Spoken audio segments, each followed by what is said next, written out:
to Filippo Dionigi, who's a senior lecturer of international relations at the University of Bristol. He's joining us from there. We thank you for your time on Al Jazeera. If you look at what's happening on the ground for a moment in Lebanon, I mean, this morning we saw Israel bomb the southern suburb of Beirut, its surroundings, as well as in Tyre in the south of the country. Is the belief that these military strikes will pressure either Hezbollah or the parliament speaker, Nabih Berri, who's the main interlocutor in the talks taking place or have taken place with the U.S. envoy, Amos Hochstein?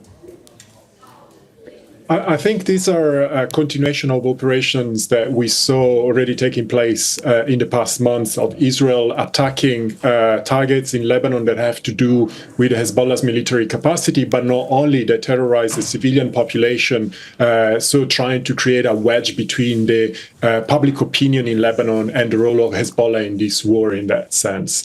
The ceasefire negotiations are part of this.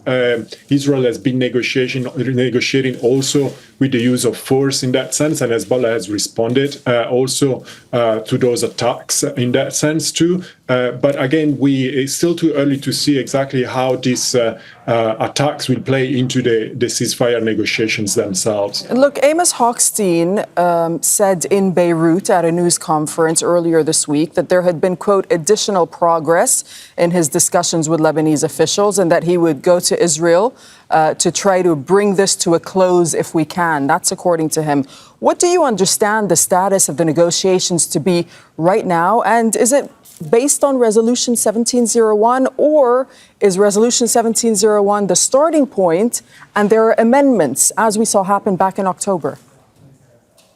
I think this is the question that everyone is asking. The negotiations are obviously taking place in a reserved and secret manner so that they're not spoiled by parties, and therefore it's difficult to understand exactly what is happening. But the Lebanese side is asking for a type of ceasefire that anyway follows the sort of structure that has been put in place by UN Security Council Resolution 1701, as you just mentioned, which it basically means that Lebanon would preserve a degree of sovereignty over the implementation of the ceasefire, and that would be potentially a monitoring mechanism implemented primarily by the Lebanese armed forces, by the UNIFIL peacekeeping forces, and possibly by states involved in the monitoring process, such as the United States, possibly, and France, maybe, as well, basically trying to guarantee the implementation of the UN Security Council's Resolution 1701.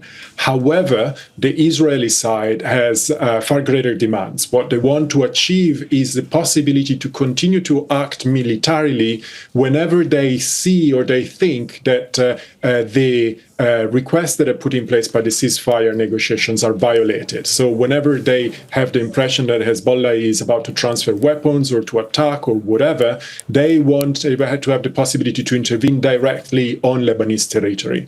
The Lebanese side, however, is against this possibility. They rightly think this is a violation of their sovereignty, and they would rather delegate this possibility not to Israel, but to the international community, and therefore to that monitoring institution that would expect to form. So basically, the best outcome they can hope for on the Lebanese side is a 1701 plus option, whereas Israel is in fact but a 1701 plus option, right? A 1701 plus option back in October was described by some in Lebanon and the Lebanese media pretty much as a surrender document.